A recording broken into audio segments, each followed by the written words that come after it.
Hey everyone, so today I'll be working on my cousin's 2012 Chevy Equinox. It needs front pads and rotors, so let's get into it.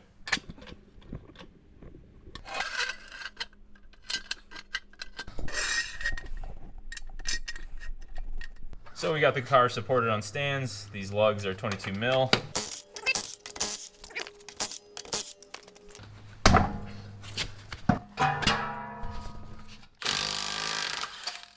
Wow. Some serious rust on this side.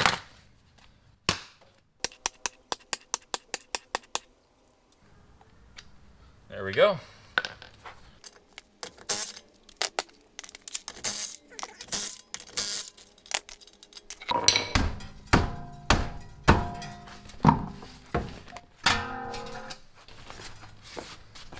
You can see this side's the worst side out of the two. We got bare metal showing there and bare metal showing there. Pretty much the only contact patch that she has on the rotor is this center part there. Go ahead. I'm going to go ahead and compress the caliper, and then I've already gone ahead and removed the brake fluid reservoir cap.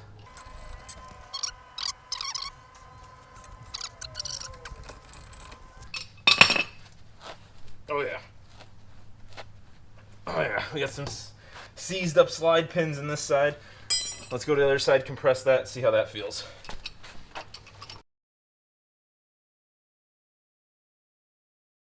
The other side seems like it'll be fun. That's how a caliper should be when you compress it. Should be able to move it on the slide pins.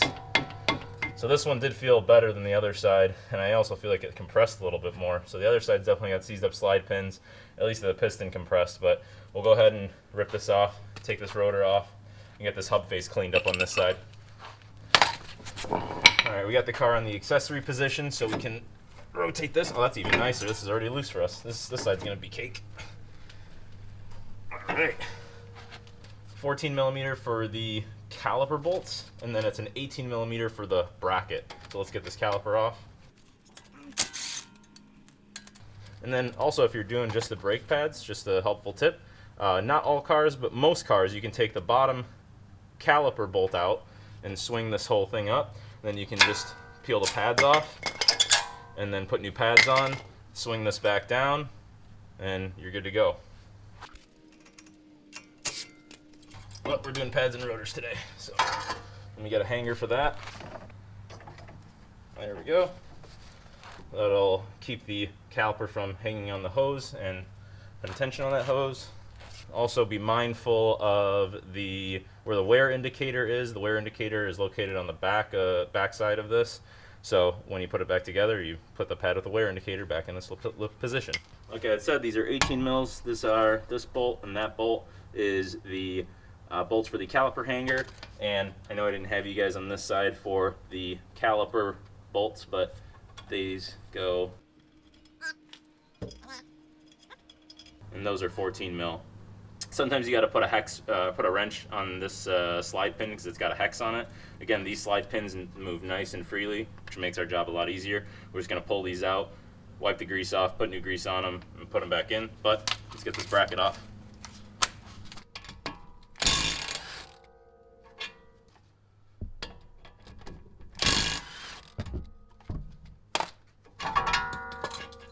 And again, most of the time you got to beat these things off, but this one just slid right off, which is unreal. Again, makes our life a lot easier. Looks like they drilled the old hold-down bolt down, the caliper bolt down off. They drilled it off, but this hub face is pretty grot, so we're gonna go ahead and clean this up.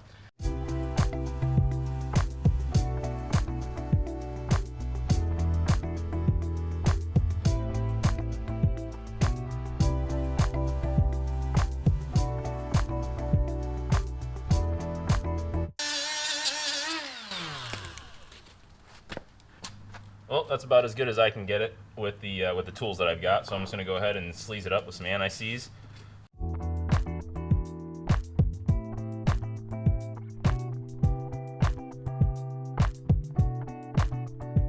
Again, 14 mils, top and bottom.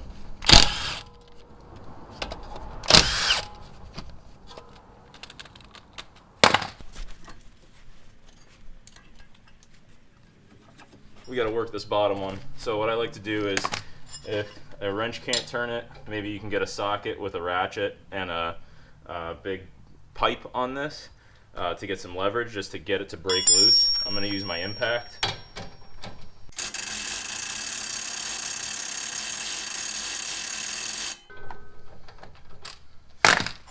That thing does not want to budge. Get a ratchet maybe you don't care about. This is an old ratchet I got. Or a breaker bar. Oh, she's moving. That's good. Try to work this back and forth now. See if we can save this. Oh, I hope I'm not going to break it.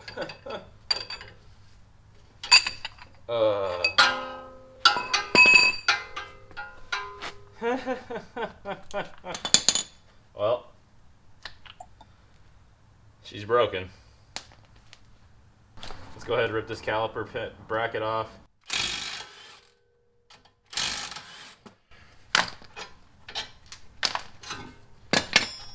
So this rotor is stuck on the hub. See, remember the other side just came falling right off. Whenever you get a rotor stuck onto the hub face, you're going to want to tap. You want to hit in between the wheel studs, or kind of hit here just to try to free it up. Spin it, keep hitting it. Spin it, keep hitting it until you can hopefully get it freed up.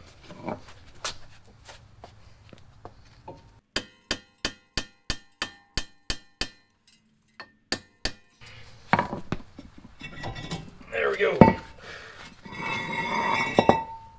This hub face looks about as bad as the other side. Take as much time to clean it up. I'm more worried about getting a caliper on a Sunday night at 5 o'clock right now. So we'll go ahead and make some phone calls and see who can help us out tonight. Something just to keep in mind, since we are doing brakes and the pads are off of this side, I went ahead and stuffed a 2x4, some rags, and one of the old brake pads in there, because when we do press the pedal in, it will move the piston out a little bit. It's not going to shoot it out. It'll have something else to press against. So I already put the cap back onto the master cylinder. What we're going to do is go ahead and take this block of wood, move the seat up, and that will stop any brake fluid coming out after we remove the brake caliper line. So we've got a catch pan right here. This will drop some fluid. This bolt right here is an 11 millimeter. That's what I got on here. There's one copper washer. Let's go ahead and let that hang. And take a caliper off. Drain it out. This is all good to go to AutoZone. I'll be back and we'll go ahead and clean up the hub face, throw the new caliper on, and bleed the system. So, fun stuff. Let's get going. So my microphone decided to stop working, but we were successful in getting a new caliper from AutoZone. I'm going to reuse the old copper washers to seal the brake line up. In my experience, the old copper washers tend to seal better than the new ones since they have already been compressed from being used on the old caliper. Lastly, I will open the bleeder valve and allow the caliper to gravity bleed while I do other work. Now we are at some people's favorite part, which is cleaning the hub face.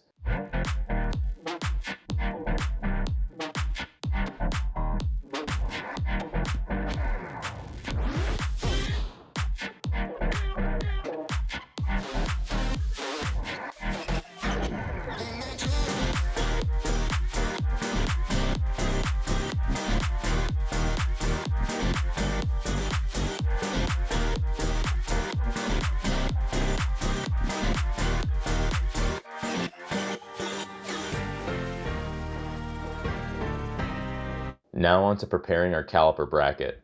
First we will remove the old hardware, and I recently got these brake caliper files made by Mueller-Kueps. I thought they were kind of gimmicky, but they do work well and cut down the time it takes to clean caliper brackets. But if you have access to a sandblaster, I would not bother with these files. Thankfully we only need to do one bracket since we bought a new passenger side caliper and bracket. Now we will clean and re-lube the slide pins. One thing I want to show is that some caliper hangers will have one pin that has a rubber sleeve or bushing. I believe this is an anti-rattle device. I absolutely hate these things because over time they will swell up from the caliper grease and then they will act as a stuck or hung up pin and ruin a set of brake pads. I know this because that has happened to me. If your sleeve has swelled up, I would either get a new sleeve or just throw out the old one and sleep easy at night, because you will never have to deal with a 5-cent sleeve swelling up on you and wasting your money on another set of brake pads and your time installing them.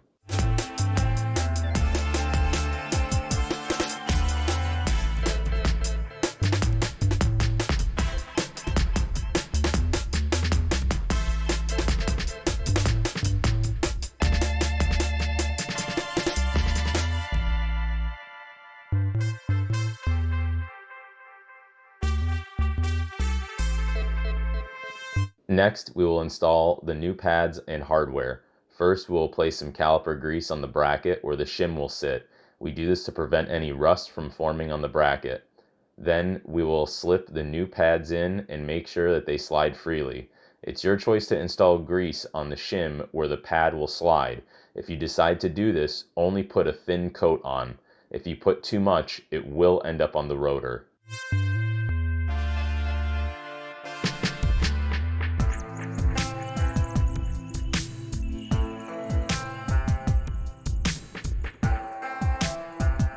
So we're on the driver's side.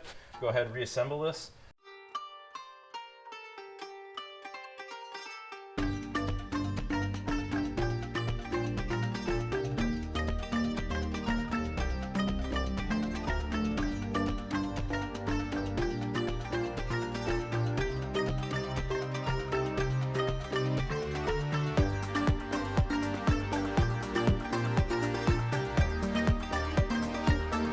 So now we're on the passenger side. The brake fluid has started to bleed through, which is great. I'm going to go ahead and install the rotor now.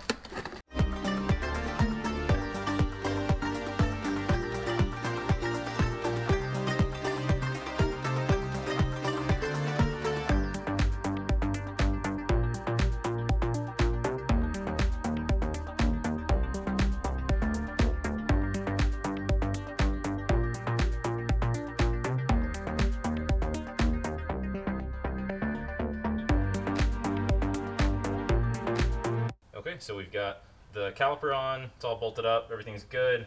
I'm just going to throw a little bit of anti-seize on these lug studs, because when I took these lug nuts off, they weren't the greatest. They're very rusty. Lastly, I finished this job up with bleeding all the brakes. You can see here how bad the brake fluid looks. I was able to use my Motive power bleeder to perform the job. Sadly, I did not have time to record an outro, so please leave a comment below. I respond to all the comments. Consider subscribing if you'd like to see more videos like this, and as always, I hope you found this video helpful, entertaining, and educational. Thanks, and take care.